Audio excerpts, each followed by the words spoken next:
Hey everyone, this is Matt from the Grappling Podcast. Quick note before we begin. So Levi and I had a specific topic in mind when we started this podcast, but funny enough, our banter led to more banter, which led to more banter, and we actually did a completely different topic. So tune in. It's still a great episode. We talk about training intensity and what good training intensity looks like with different types of partners. We give some good heuristics on that. Then we sum it all up at the end. And we also talk a little bit about Dungeons & Dragons video games. So if that's something that interests you, stay tuned, and thank you for listening. Without further ado, here's our episode. And we're recording. Hey, look at that. So many different versions. You know what's cool, though? We're 4 minutes after the point when we said, hey, yeah, sure, let's record. I think that's a victory for us. That's a huge victory. Because it's not like we're not punctual guys. No. We both are of European descent families, which are known for being very punctual, I think. That's true. My grandma always was like, I always wait for people. That's like her thing. Her motto was like, she's the one who gets there early to wait. So when someone else beats her there, she used to be like, hey, what the hell is this? Yeah, my mom's side. We can beep that out. What is this? Right out of the gates. I'd get that out of the way. Maybe we should just embrace the explicit rating, This is one. Isn't like Marvel or whatever where they get one? Like if you have a PG-13, like you get one swear word or something like a low-key swear word. F-bomb or something. And so they have to like make use of it. Like, was it the Age of Ultron movie where right in the first scene they're doing this big action thing and then Captain America says a swear word and then he goes language. Yeah. Like it makes it a thing, but it's just kind of like, yeah. Oh, no, didn't Captain America, he hears the swear word, so he goes language because he's being a good old boy. That's right. He hears it. That's right. Oh, so we're back, everyone. After we took a couple weeks off there for the end of the year, Levi had to go to Montana and do some cool stuff. That was fun. I had some fam stuff to do, and then I was partially holding down the fort here back home. And yeah, anyways, we had a lot of stuff going on, and we actually didn't have any episodes in the hopper, so we were like, let's just take a little break. 100%. But yeah, that was fantastic. So one of the pieces of banter, I have a lot of banter, so we can't spend too much time on every piece of banter here. Episode. You got to do something cool in Montana, and I've been telling everybody about it. To go see your girlfriend's family, is that the cool thing I saw? I did. Yeah, everybody loves that. Going into the house, and they're like, "Yeah, don't worry, it won't be too bad." Like, was this the first time you met them? First time I met like her brother and her two sisters. Oh, okay. Then her two sisters were out there. Nice. But they're like a family that travels a lot. Like especially one of her sisters, like just travels all the time. So it was very unique that many of them were in one place. Oh, that's cool. So we were kind of taking advantage of that opportunity. But yes, nice. But if it's the thing that you're referencing, I think is dog sledding. Yeah. Did you actually get to say mush? Yeah, I was trying to prep ahead of time. I feel like I would have been ready. Mush, and then they I was say, looking no, for like you don't need that. the words ahead of time, like or like the key things of like what the sled looks like and what the types of dogs are. Like I wanted just like a surface level idea, so I wasn't completely lost. You didn't want to be a super noob. Yeah, a super noob. So I just want to be a decent noob. But it was like G and ha. G is like to go right, and ha is to go left. That sounds cool. G and then sounds like some like Dragonborn stuff. Yeah, Foos Jiha. That's cool. And then Camera was to go. I was almost gonna do the Avatar thing. I was like hip hip. That went awesome. Hip hip hip hip hip. I was doing that, and then it's like whoa for slowing down. But yeah, it was very interesting. It was one of the rare dog sledding experiences where they let you do it. So they let you be at the sled. And our guide was basically just skiing next to us the whole time. So he'd ski and then hold onto the sled. He'd ski far enough ahead where the dogs would kind of chase him a little bit.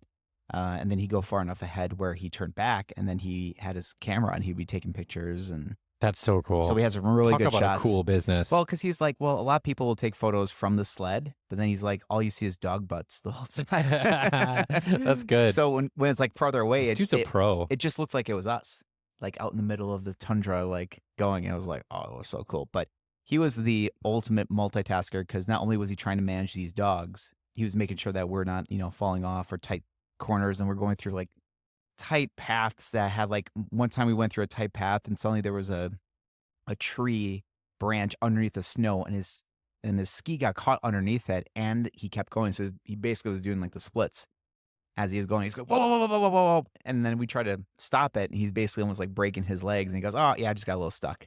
It's like just the randomness of the whole adventure. But yeah, the weirdest part was just the dogs.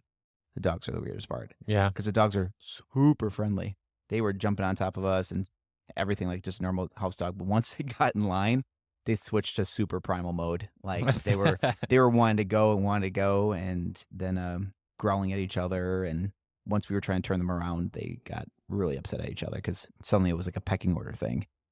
But the main trainer was basically trying to separate them apart. Like they were fighting a bit. It wasn't anything too bad, but it was just like, whoa, these dogs take these very seriously. That's funny. I was going to ask you that if when they're like walking around camp, if they're like, hey, buddy, like they're just friendly and hanging out with each other, or are they just still also like pecking order the whole time? Yeah, it's pecking order to the point where each pen had only 2. So they had like 12 pens or something like that. Do they essentially go with whoever their like lefty or righty friend is? Because they're used to being next to each other? I don't think so. It makes total sense, but I think he said something about they pair up with the ones they get along with.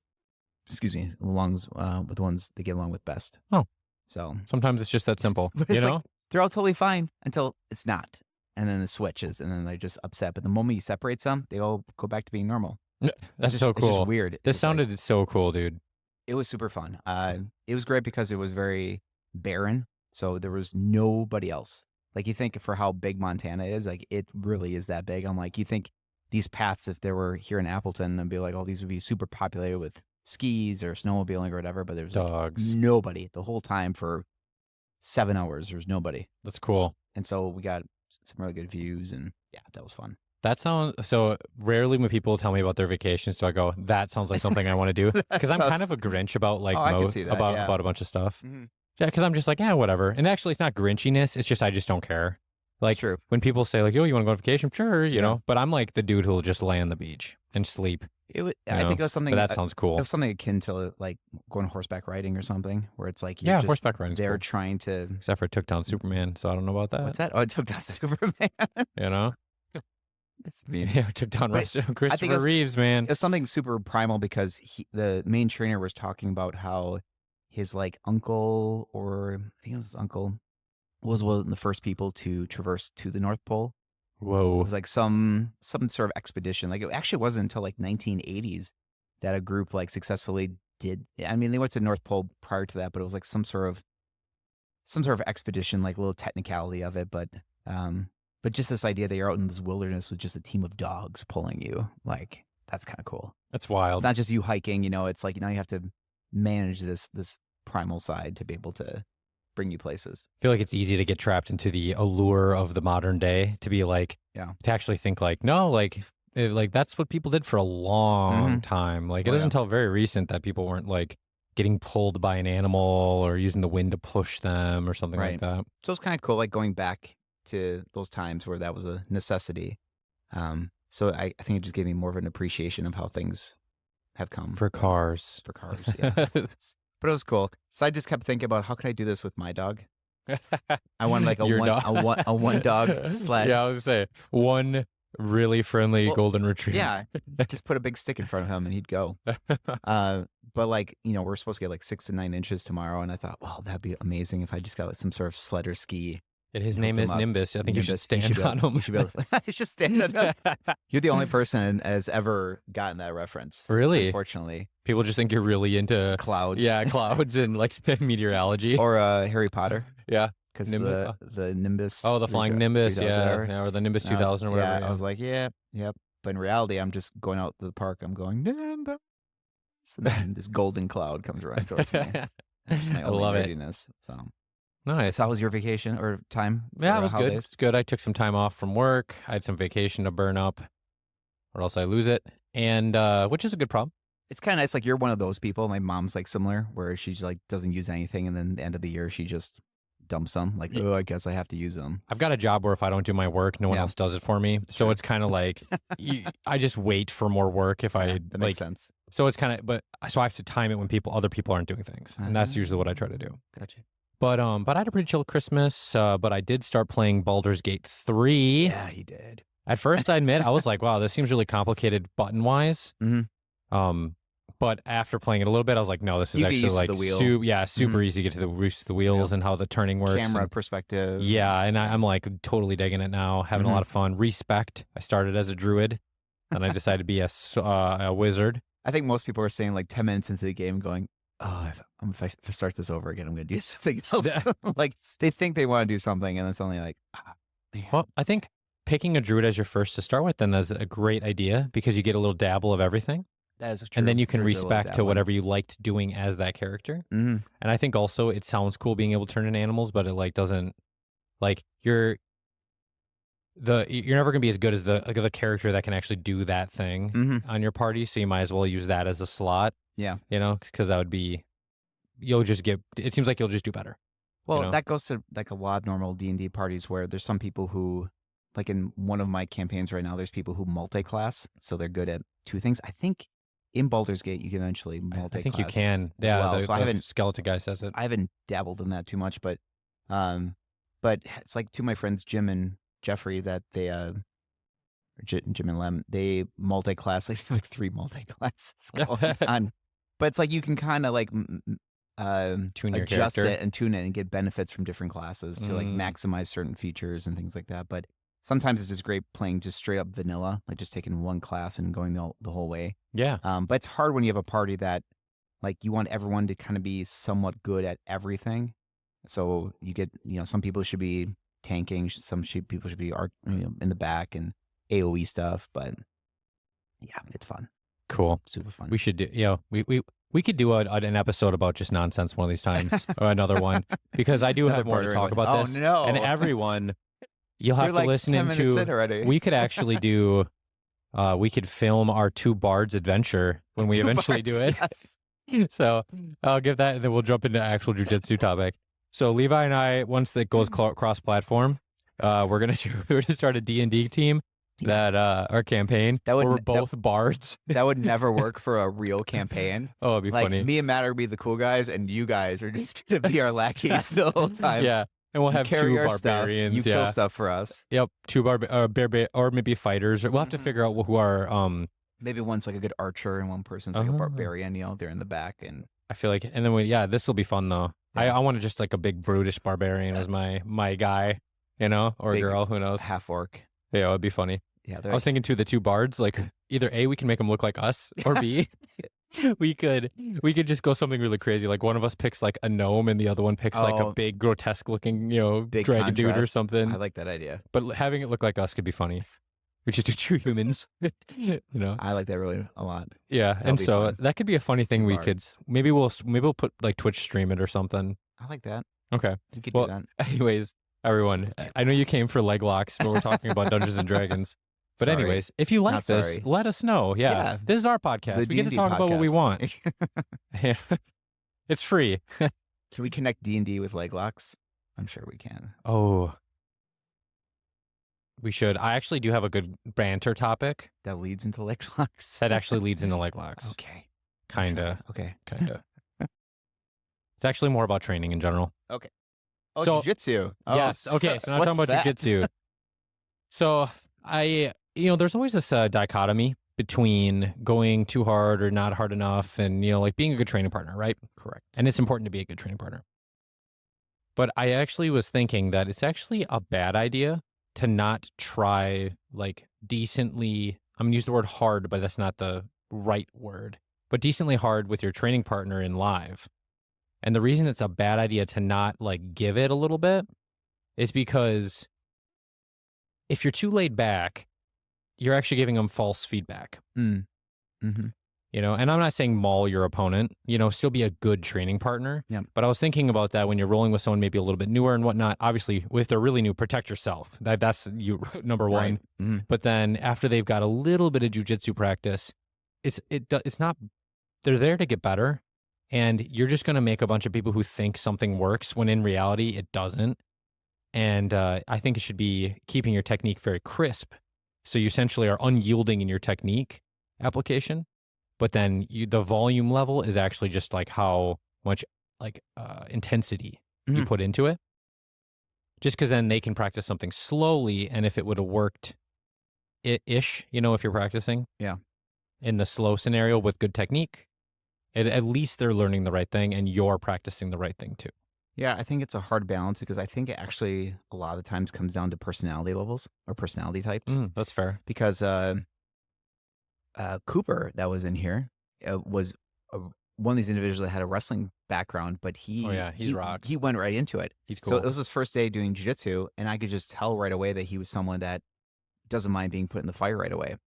So he was one of the rare people I had encouraged to go sparring right away and go rolling right away to grab people, and it felt fine giving him feedback and things like that too. But some other people tend to be a little more hesitant with engaging with something, especially if grappling's brand new to them, Or they're too aggressive. or they're too aggressive as well. So there's that balance that I think people are wanting default answers. Say here's the template to help people like this intensity level, but it's not. Like some people don't mind going a little bit more, or don't mind getting smashed more or getting like more on the brunt end of it. And some people need to be allowed to move a little bit more and to have this more of a sense like they're being offensive and they can do things. But the problem is on both ends that if you go too intense right away, that people feel like, oh, I'm not actually learning anything. I'm not doing anything really well.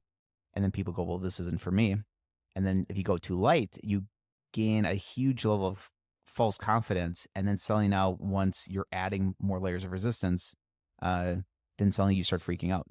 And Jill actually was a good example of this, and she knows this really well, that in the beginning, she was learning a lot of cool moves, and we're letting her play like some of the Mendes brothers stuff and flying around. Then she actually started being really crisp with it. So then we started adding more resistance to shut her down. And suddenly she was like, whoa, what is this? Like suddenly I can't do this anymore. And she's like, I'm like, yeah, you're getting better at it. So now you're actually beating us with even just a little slight resistance on us. So we have to up our resistance. So it's not like you're rolling us every single time and thinking you're beating us. But it's like once she was getting the fact of how jiu-jitsu works, now she had to meet that resistance. So it's like, it's either like having your dessert first or your dessert last in that sense, right? So eventually at some point, it's like you have to find that middle ground so that people can experience the fun aspects of it, but still be resistant enough that this is a realistic feedback sport. That's an interesting way that you're also thinking about it from the context of, having a whole training crew, right? Right. So, which makes sense. And I was thinking from the context of the individual and the other individual. And no, I think what you say is very valid though. Cause like at the same time, you don't want people to not stay with it who would have actually done it. Right. But it was just not their thing. And you don't want to lose those people sometimes if you have a chance at bringing them into the I can't game. remember who had said that. Maybe it was someone you had said or sent, but it was like, if they're above 155 pounds, they can handle resistance. It was something like a standard quote that, might not be super, super applicable all the time, but like it was at least a phrase to say, hey, if they weigh about this much, you could probably put some resistance on them physically. Yeah. Right. But mentally is different. Everyone's got different personality types coming into it. And you don't want someone who is always fragile. And let's say 6 months into it, and you're always treating them like glass. That becomes weird because then suddenly if you're promoting them or giving them a rank, it's like they're getting something that really doesn't have a strong application with real resistance. Yeah. And then on that end, if you're going super hard on somebody right away, it's like that's a weird thing too, because now that's prone for injuries and, just trying to win versus trying to develop. So you want that middle ground. I guess, yeah. And like when I say don't maul your training partner, doesn't mean you have to like sub them. You can just pin them, hold them, things like that. Because I was just kind of thinking about that a little bit with some of the people we have in the room now. The room's getting better. Yeah. And there's some people that will like, they're rough, not rough, but they're like, they will get the better of you. Yeah. And at the stage in the game that I'm at, I actually like training with them because that's where I actually develop. But I just was like, I think going too light with your training partners, unless they're really new, like you got to feel it out situation by situation, or going, actually rewind. Better way to say this: train in a way that doesn't give your partners false confidence. I was just gonna say that. That'd be the way to do it. I was just gonna say that if you give that framework ahead of time to say, here's what to expect. Like there's people in the room who have a physicality advantage over you or a skill set advantage over you. Like that's a very realistic thing.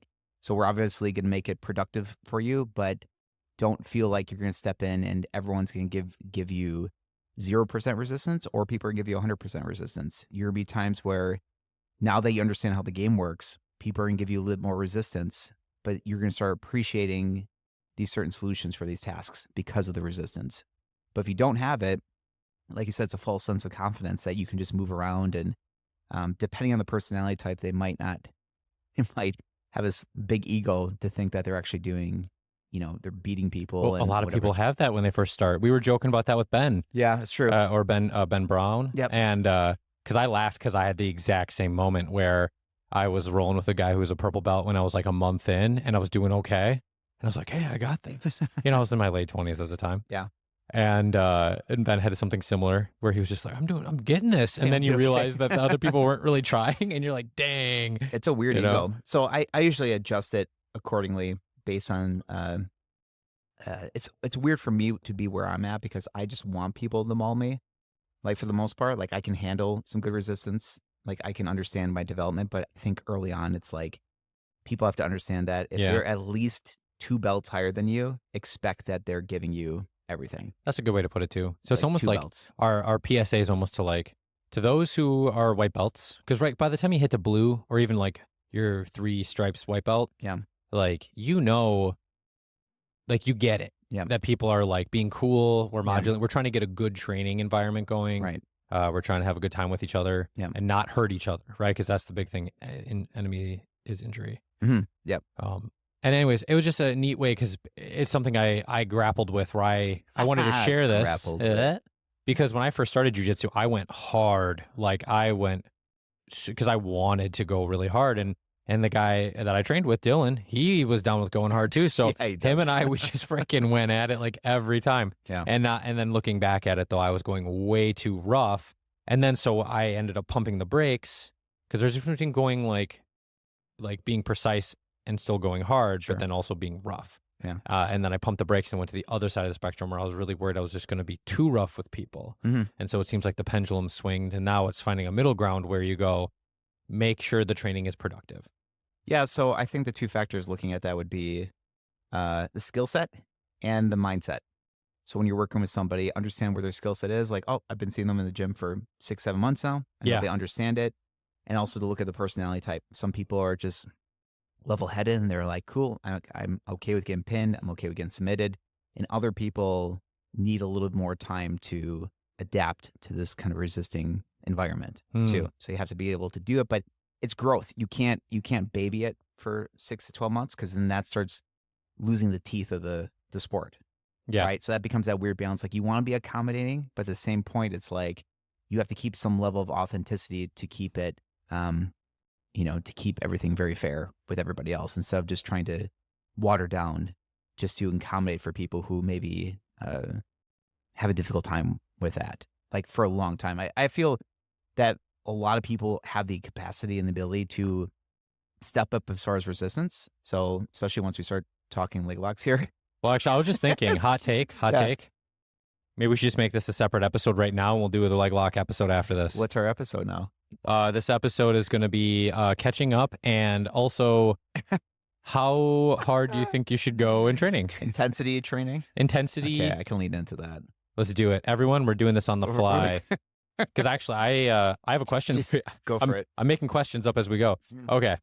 So when do you think someone crosses over into the, like, they don't get it to the get it? Oh, like to the you get it. as a school owner and as the harbinger of the mats, Sure. what do you look for? What are the telltale signs that someone gets it and they're now part of the crew, like fully? I think a lot of it is watching for people's level of intense responses. So like you said, you're going 100%. Like people can't really gauge how hard they should be going rolling, which makes total sense because you think just grappling means, like any sport, just giving it 100%. But it's also the idea that they should accept in a very small way that something has been accomplished. So whether the guard's been passed or they've been swept or whatever, like there's a sort of this intensity of like they resist, but most of the time against an experienced person, that initial resistance will be met with positional advancements or submission opportunities. So the more they resist attribute based, they will be caught, like they're pushing away or they're turning away or whatever. then they're breathing hard and, they're getting caught with a choke or arm lock or back control or whatever. And it's sort of that ability for me to see that they have less and less of that response. They have less and Mm. less to say, like, are you going that hard? Are you going that intense? Because initially, I think any sort of first couple experiences with that, if you're so used to, if you're coming from sports that were always that hard physicality, you're gonna have a hard time transitioning into jiu-jitsu. That's a good point if you Because play like football or something, yeah, maybe. and most of the people I've I'm seen that guessing. I've never played football in my life, so they carry a ball around. I think that's the one where they kick it? No. Yeah, that's what they kick. 90% of the world says they kick the ball. Yeah. But I think for coming from a background of sport background, I think it makes total sense to say just go and give it. But I've seen people who have no real strong physicality background that they're super passive, that they're almost like floppy and limp. And we were talking about that the other day of just like sort of this like very passive response. I think it's easier for me to work with people who are passive right away and build them up than having to kind of wrangle people Yeah. who are very physical in the beginning, because it doesn't make much sense to say, well, go slow, focus on technique. And because that is such a hard mental task right away, to start using more of like your mind to accomplish tasks. And then what happens though is during that time, as you're figuring out, this other person is resisting you and they're trying to do things on you. So as you're slowing down to do something technical, they're doing something technical that they're very proficient in, that they can sweep you or submit you or whatever. So I think it's frustrating because you just want to make up for it in that moment with physicality. Mm. But what I say overall is saying that people should be seeing that it's more about the technical development in the early stages than it is about being very physical and strong. And if you do that against some of our more experienced people, you'll find out right away that that response is not the most efficient way to develop your great game. So I think people who don't slow down like that and they keep going at it, that's sort of my red flag to say like they don't get it. And I think that's why sometimes that moniker of the gym enforcer comes in, because the gym enforcer, you've had some thoughts on this. We've had some discussions about it. It's just a gym enforcer, if there's any such title that I would define it as, is someone that is about the same physicality, or let's say a greater physicality in above average, that has a decent grappling game, that can manage more physical people that don't have that much of a grappling experience, and kind of demonstrate to them that meeting physical with physical is not going to cut it. We need Luke around here. Well, it's funny. So Luke, in my mind, is my enforcer. Yeah. He's a great enforcer. I mean, I got a couple people that are like that. I mean, you're definitely one of them too. I'm not really an enforcer though. No, but it's not someone like I would call up. But you're a good example of someone who's physical, but you're very technical as well. Like I think that becomes a difficult thing. Or someone like I know I got people. I'm not gonna sit here and list the names, but Luke, I will say Luke, because Luke is a very kind guy, but he can he's very tenacious. Like he'll get after it if the other person wants it, but he can demonstrate with such technicality that it almost makes this other person feel like, oh, I feel like a kid getting moved around.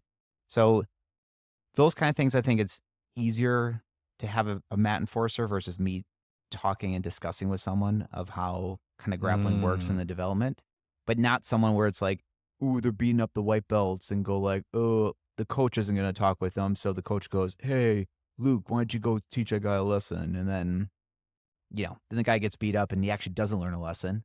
He just feels a physicality. And if anything, his ego gets hurt where he's like, ooh, my arm got hurt or whatever. Or worse, goes, I want to be able to do that to people even more. Like, okay, I'll go physical too. That was the wrong lesson. So it's just this idea that it's more about communicating with someone about the mindset. If it seems like after a couple of training sessions, especially in the rolling aspect or the drilling aspect, that they are not catching on. Like they're not getting this idea of like, hey, this isn't a place that we're going 100%, because this is a space and a sport that is demonstrating that we have very technical, methodical ways that we can manage physical grappling situations instead of just pure instinct. I mean, if you think about like, let's say football, I'm not sure all football strategies or any sport strategies. No one's going to tell you going into, let's say boxing for example. Actually, boxing is a great example.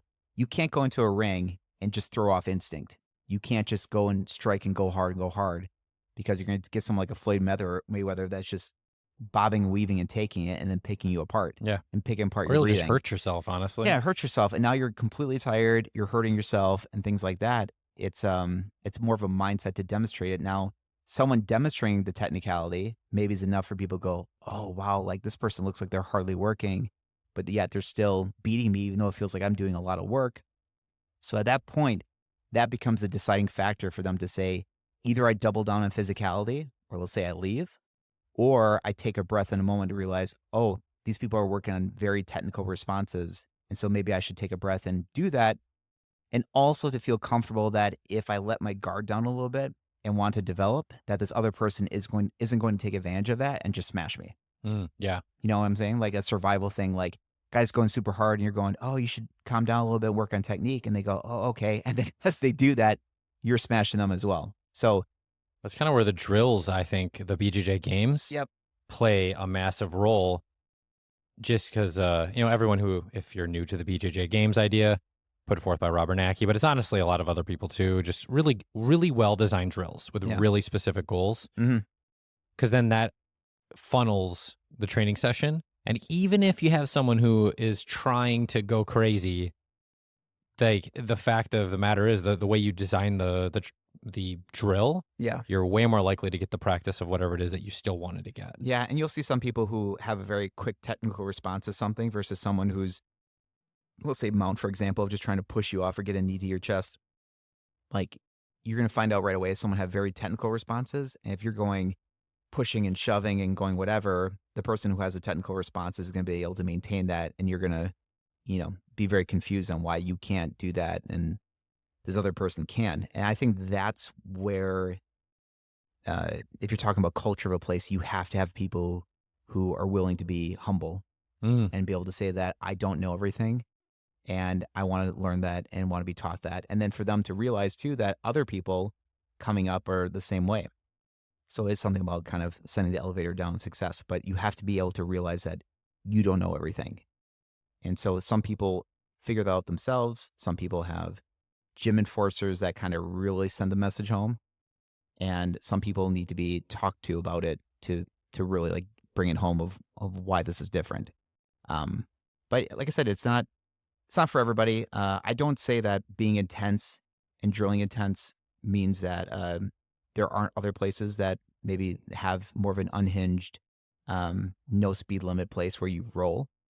But the problem is that most people that want no speed limit go into ponds that have really scary guys who go no speed limit.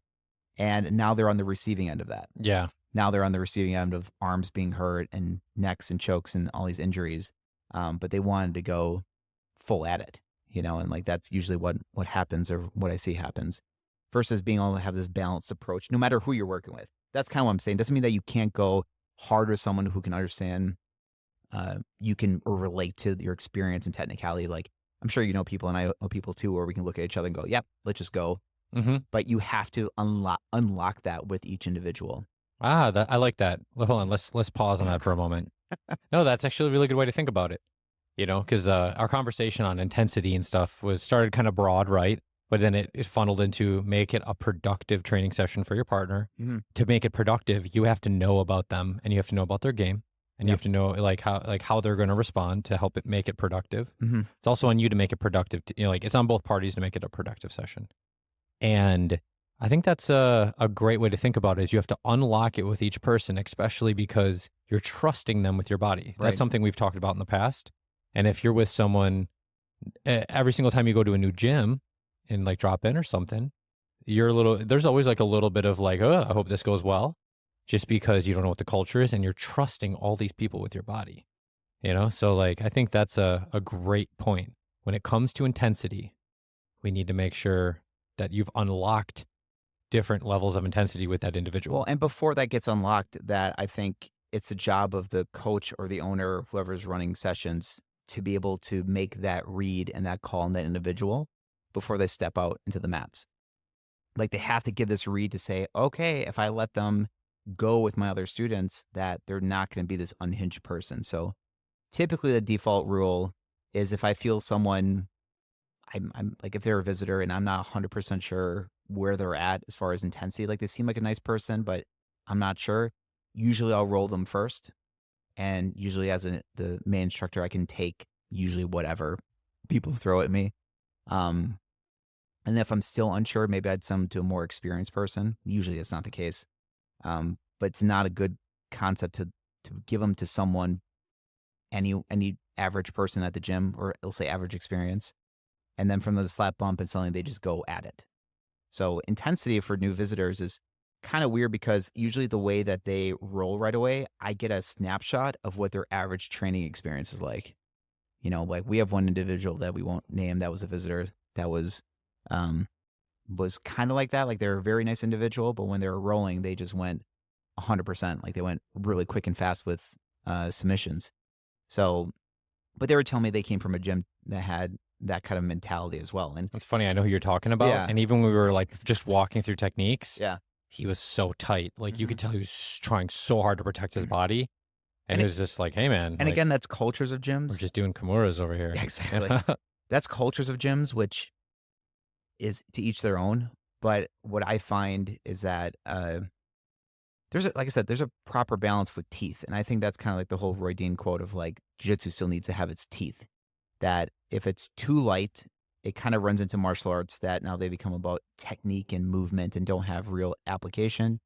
And if it's biting too hard, you kind of lose opportunities to work on technical development. And now it becomes a survival mechanism. And now you only fall back on what works for you. And you never get to explore or adapt or try anything else. And a lot of these places that have a strong intensity usually have a strong competition focus too, because if you go light and playful in rolling, that, it's not going to happen when you're in a sportive situation, whether MMA or jiu-jitsu or whatever too. So I think that's kind of where people miss the boat, I think, is where they think like going hard means that that's going to translate into jiu-jitsu success or grappling success or fighting success. It's like I think there's too many places around the world that show that you can be low intensity and focus on technical development. I've always seen at competitions, whether MMA or jiu-jitsu, that it's usually people who are psyching themselves up and jumping up and down before matches and headphones on and going crazy is usually the highest levels of insecurity and usually the highest levels of people. Yeah. Those are the guys to watch out for, where you're like, this guy's going to hurt me if he gets something. Well, if you have the confidence that you can do well, you never see that with people like Gordon Ryan. Yeah, or Nicky Rod. He just stands there with his hands there, walks out, clasped, and he's just kind of like chilling. Yeah, it's usually the people who've had success in rolling against multiple people that they don't have to psych themselves up to do these kind of things. So usually people who go really hard and fast, usually I see it because they're insecure that they feel like if they give anything, that this other person's going to dominate them. And what would that mean if I got dominated? That I'm not good. And then that starts going back into more hate to break it to everyone listening. Things. None of us are good at jujitsu. Like, That's the truth. Like that's just the reality of it. The goal is to like walk that path. Yeah. And it's a hard path and it's a long journey. And that's why it's fun. If we were good at jujitsu, then you'd be at ADCC. Yeah. And I'll take it one step further. I feel that a lot of people who are afraid, let's say actually the intensity probably goes hand in hand with getting tapped. People don't want to get tapped. And I think the main reason why is because people don't know how to improve. People don't know how to not get tapped again. So they're just kind of like, if I tap, that means I've moved backwards and regressed in my abilities. Well, kind of. It's like to say that like if you tap me and I have no clue how that happened, then I'm prone to be getting tapped more and more again. And that doesn't feel fun to get beat over and over and over and over and over and over again. Versus saying, interesting, I got tapped with that. And for me to go, hey, what'd you catch me with? Well, cool. It was a setup from side control. I lean and grab that and, now got the tap. And then for you to go, okay, well, let's see. Maybe I can ask this person or my coach or go on YouTube and go, how to counter an arm lock in jiu-jitsu. And for you to look up, here's some defenses, here's some things that you can do to possibly counter situations. And I'm giving arm locks as an example, but basically anything. Or to say like, someone escaped my mount. And to go, well, how are ways I can better control mount? Of just asking questions and being resourceful in that way. But I think a lot of people feel scared to ask. You know what's funny about this scenario too? I got a whole bunch of ideas just popping up from that. Because that was a really good point That's good. where people are going, hey, If I tap, then I'm going backwards and blah, blah, blah, blah.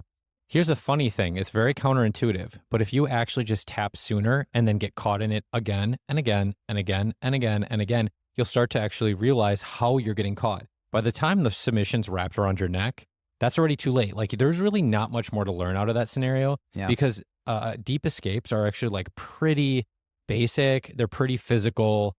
They're hard to do. And like you gritting through it is not actually going to really develop you because I'm going to tell you what you're most likely doing. You're most likely clenching your jaw, putting your chin down, moving your shoulders up, and then trying to turn your head in a way that you can try to get out. And then you're trying to use your arms to create frames or either create frames or trying to pull hands down away from your neck. Yeah. There you go. I just told you everything you're going to do in every single choke escape you ever do for the most part. Yeah.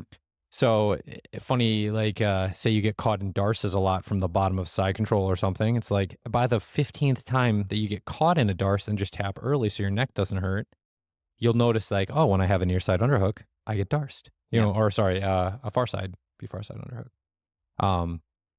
People darce me. And so I need to be really mindful of that. Now you're not getting caught in darces as much. Yeah. You got to lean into the thing and just tap super often. Like it's funny. Like when you tap really early on things, people will go, oh, was it that hard? And you're like, no, I'm stuck, I'm stuck, dude. Like, what am I going to do?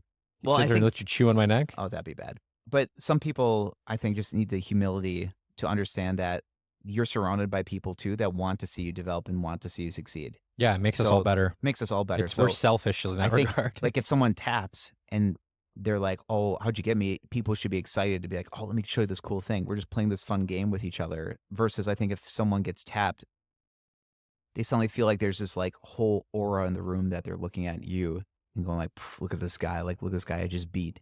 This person that nobody really cares. Well, but that's the funny thing. I've dove into that so much in my years of training because it's like so many people in the beginning will tap, but they're so afraid to tap. It's like, and I say this many times in regards to every martial art, that there's no other martial art that you can technically bow out of to win in order to lose or something like that. It's like you have to force your partner to bow out in order to win for 99%. Well, most martial arts are like that are full contact. MMA, it's a knockout or submission. No. But that's not in your control.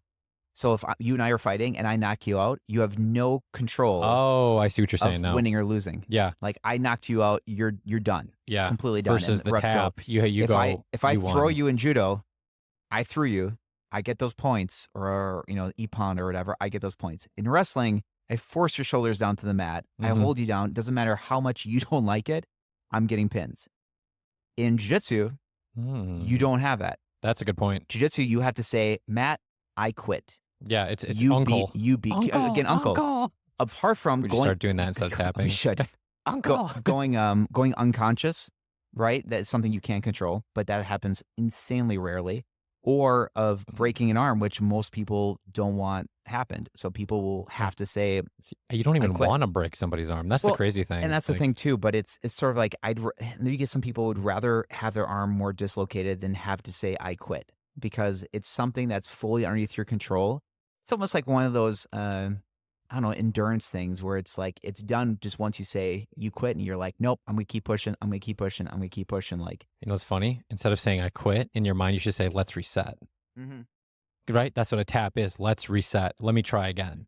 But I'm gonna give it a whirl. It's hard being like in front of peers and things like that too, and going and submitting. Like for me, been doing this long enough time, I know I'll just beat in a technical way, but I'd only be scared if I never got another opportunity ever again to rectify myself. Like if I got tapped with something, it'd be me looking back going, oh, that's interesting. Like, how did I get tapped with that? And going, oh, look at that.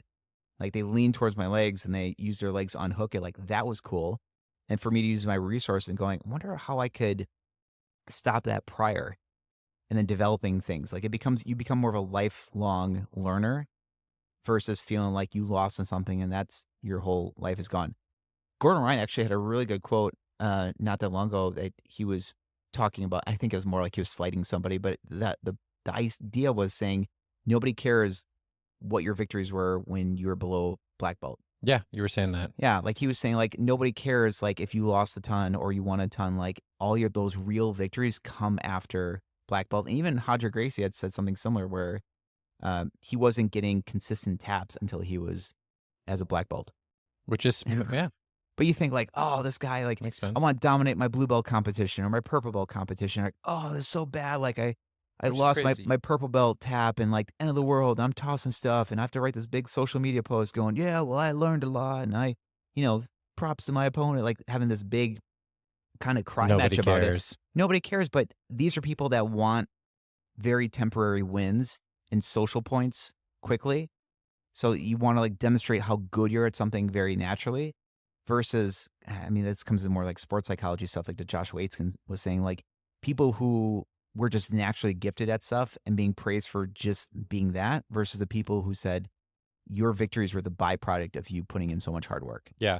Right. Or like work focused victories to say like, even if you lost, you go, cool, that's feedback for me to do something better next time. Like I don't get the confusion. Plus we're playing something where it's just a constant development. Like it's not anything that it's suddenly life or death. Like even if someone really good beat me, it would probably be more frustrating for me to beat with the same thing again and again and again. And the frustration is not them, it's me figuring out this problem.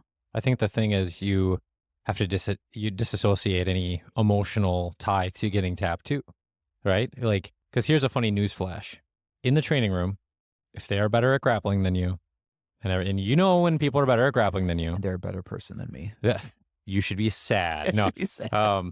they actually really don't care if you tap. Like, because when you're grappling with someone that you now, I'm going to say, should beat just Yeah. because of your experience or physicality or whatever it is.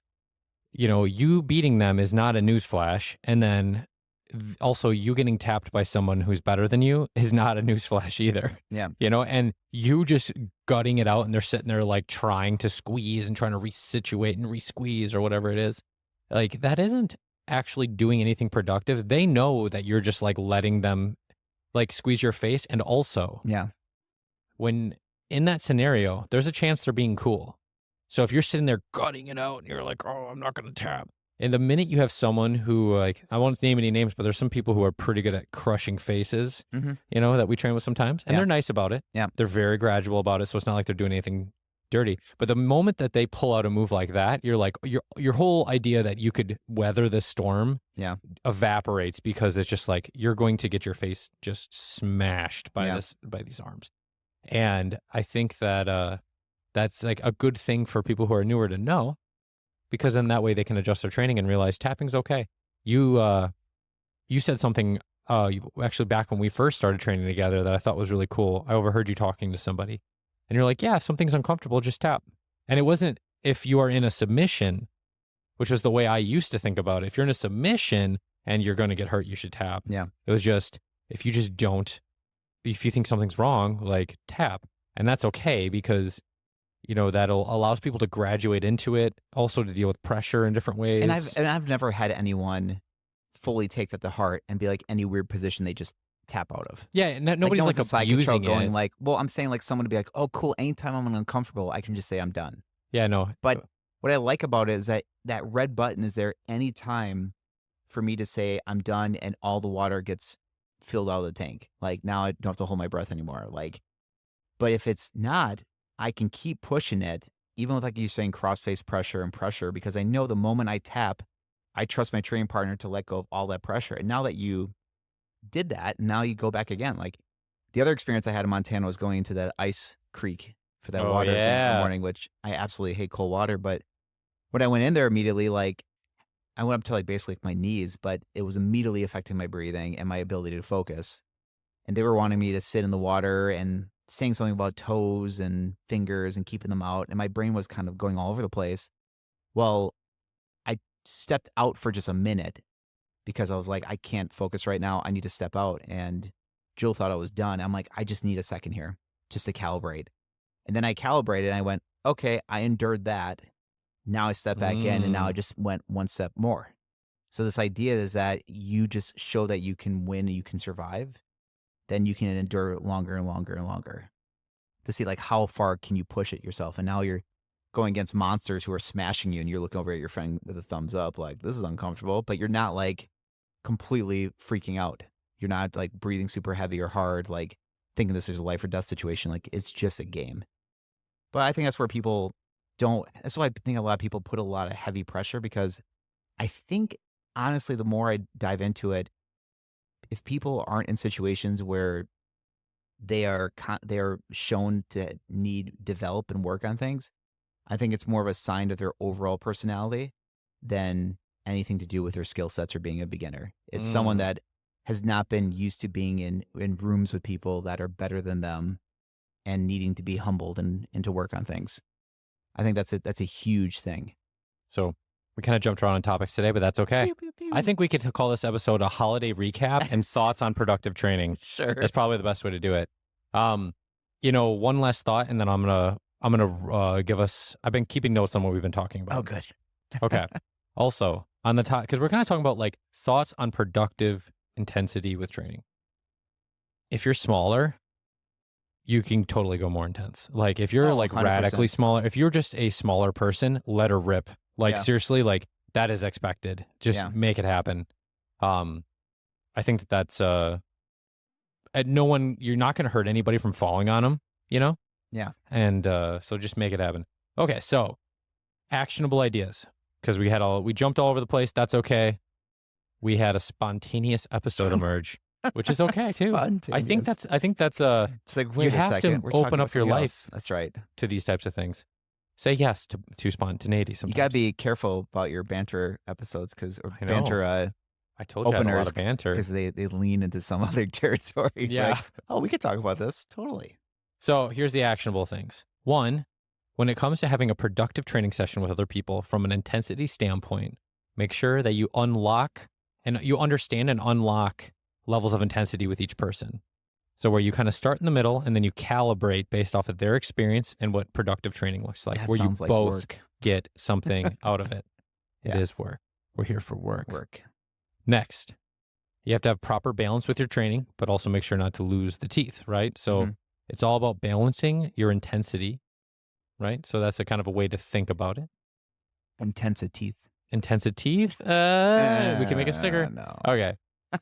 Next. Vampire. And actually, these last three ones are all, I keep covering off on the same thing in different words, but just really the big key thing is make it productive for both of you. And the more you've been training, the more you'll know what that looks like. Tapping is just resetting. It's not losing. It's just You know, resetting. if you're in a competition, it is losing, but who cares? And next, if it's in the training room, no one cares if you tap. Yeah. Seriously, literally, and especially if they're better than you, they don't even remember tapping you. Well, They don't. I think if you have an environment that's very survival mindset, people will take any wins as like, yes, like I finally got fed and I won, Mm. and you lost and I'm the victor and things like that. Like, then people care. Like, I beat you. I took this. Another example of why I'm so great. Versus just using it as feedback. You want a room that just is constantly in search of development, of true development. It's like we just said, if nothing really matters that long until it's more satisfying the more experience you go against somebody. Like, the more experienced the person, the more satisfying it is for a win. Like, why are you satisfied with trying to beat somebody who has literally no game and no experience? Like, think of the equivalent of someone who's got no experience arm wrestling and they're super small muscles and you just beat them and slam them. Like, do you actually get any satisfaction out of beating them? It's like, no, you want to go against biggest, baddest people who have a lot of technical experience just to show how great you are. Like, you can take down monsters. So it's like, why would you care about beating people, later on? Like, you want to go against like the most technical, the most, the people that would almost give you a little scare. It's Jeremiah Johnson logic. Jeremiah Johnson. Okay, when you said Jeremiah Where's Johnson first, I was way going to say, to do you know who Jeremiah Johnson is? But you know who. He's even singing the song, folks. I love it. I like the beginning part of the movie. I think the last part was a little bit more, I should say political, but it was more sad too. Sad, yeah. But yeah, the the whole concept of it though, where he's like, to be the best, you have to beat the best. But okay, before we get off another tangent, thank you everyone for listening. Jeremiah Johnson. Yeah, it's sad where you have to be yes, because then all those warriors start coming after him. Oh, I was thinking and he's like fishing by the creek. And he's I was thinking of another attacked. quote that was like, the person who kills Jesse James doesn't make you Jesse James. That's from something else. Yeah. I can't remember what. But I like that concept too. It's Sounds like cool. just because you tap someone does not mean like you are them. Like, Yeah. It doesn't mean that you beat them. Just because you got them one day on one thing doesn't mean Whoever that taps you're- Gordon Ryan doesn't mean they're Gordon Ryan. It's true. It's very true. That's all we're doing. So where can people find us, Levi? TheGrapplingPodcast.com. Nice. Podcast.com. And on Grapple Pod on Xbox. I'm occasionally, actually, I'm on there quite a bit. The two bards. Yeah, the Two Bards adventure. Thank you, everyone, for listening. And as we're signing off here, take care of your training partners. Take care.